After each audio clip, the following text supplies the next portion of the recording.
dia langsung melihat bahwa bahan sisa batu yang ada penuh dengan cahaya hijau. Lalu menghabiskan seluruh 300 yuan yang ada untuk membelinya. Namun generasi kedua yang kaya itu menghabiskan jutaan untuk mengakuisisi batu permata andalan toko tersebut. Dia menantang pemuda itu untuk bertaruh 3 juta, siapa yang batu gioknya lebih berharga saat dibuka. Menghadapi taruhan yang begitu tidak adil, pemuda itu dengan senang hati menerima dan mengajukan taruhan menjadi 5 juta. Saat itu semuanya mengira dia adalah orang bodoh. Ketika batu permata andalan generasi kedua itu dipotong, ternyata hanya sebuah mangkuk kaca. Setelah diperiksa oleh ahli batu giok, nilainya setidaknya 5 juta. Namun pemuda itu sama sekali tidak panik. Dia hanya memberikan tatapan tenang kepada pemilik toko untuk membuka batu itu. Tak lama kemudian, pemilik toko membawa batu yang sudah dipotong kembali. Dia memberitahu mereka bahwa meskipun bahan sisa ini menghasilkan batu hijau, itu hanya jenis ice jadeite.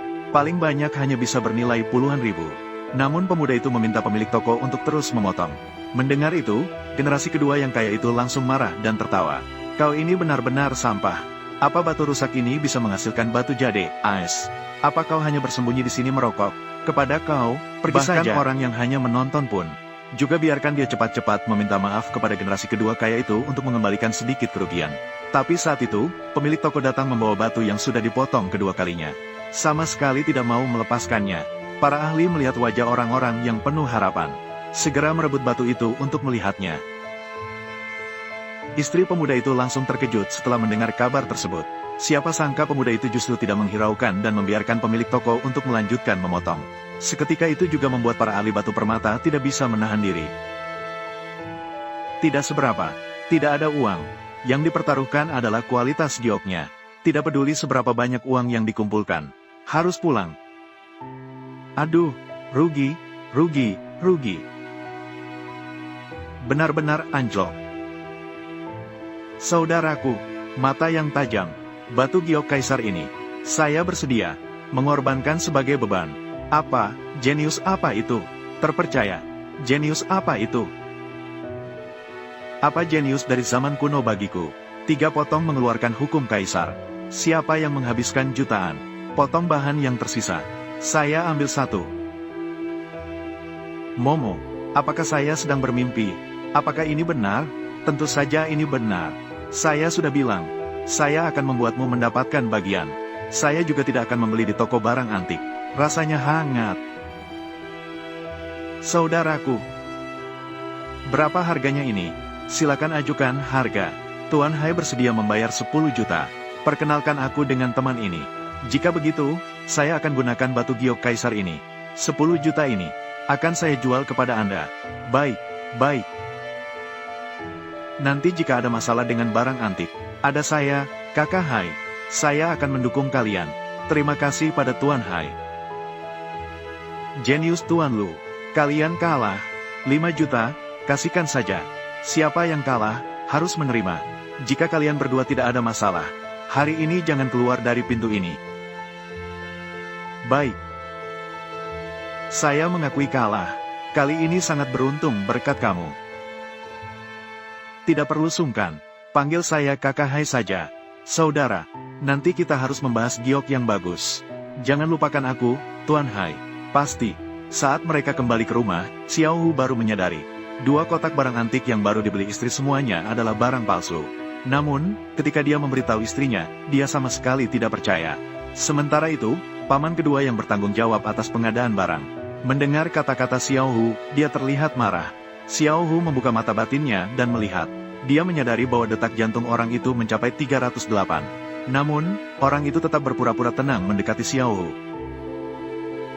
Xiao Liang, jangan kira karena kamu suami pemilik toko, kamu bisa berbicara sembarangan.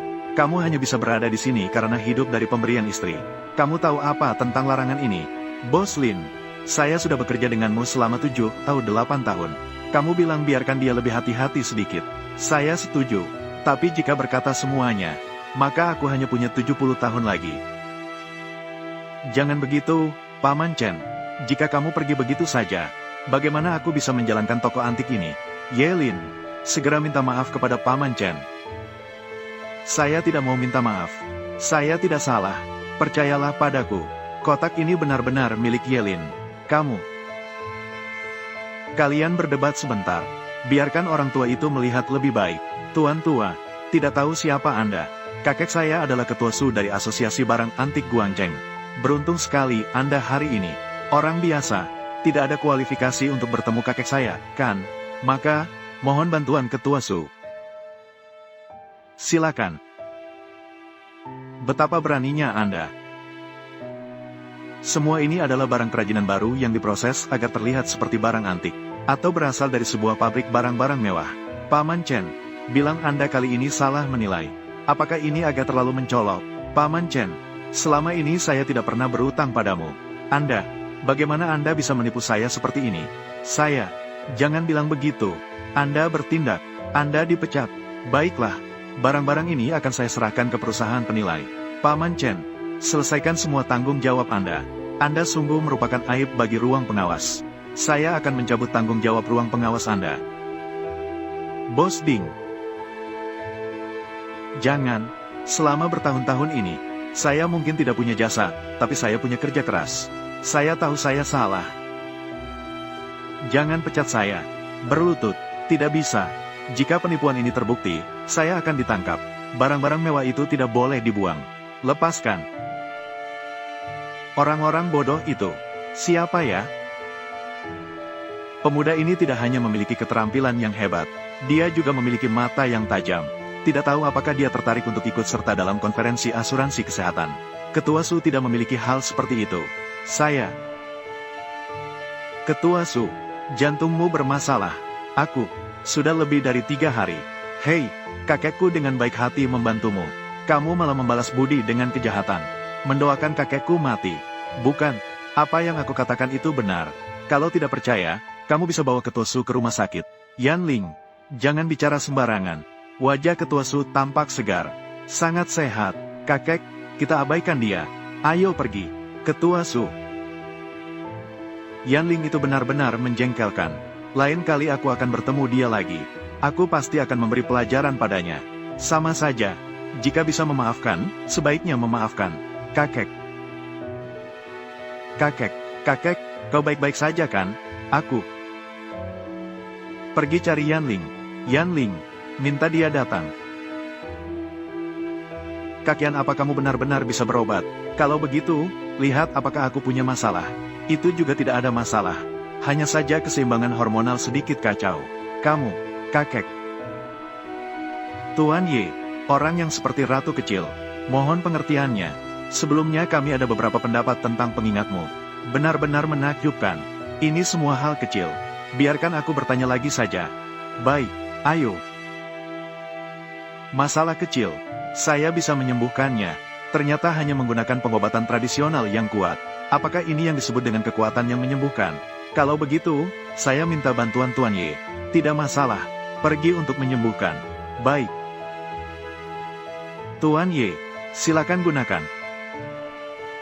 Kakek, yang bernama Ye, kamu sudah membuat kakek saya berdarah. Kamu sebenarnya menyelamatkan orang atau membunuh orang? Tunggu, kakek baik-baik saja.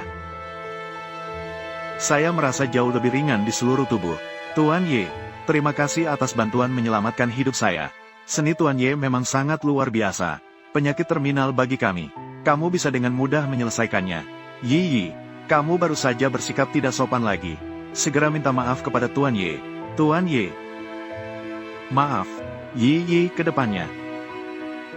Juga tidak boleh santai. Tuan Ye. Jian Baoda adalah masa kejayaan Guangzheng. Sebelumnya saya tidak mendapatkan balasan dari Anda. Jadi pergi dengan bingung. Hampir membuat kehilangan yang besar. Kamu juga harus ikut.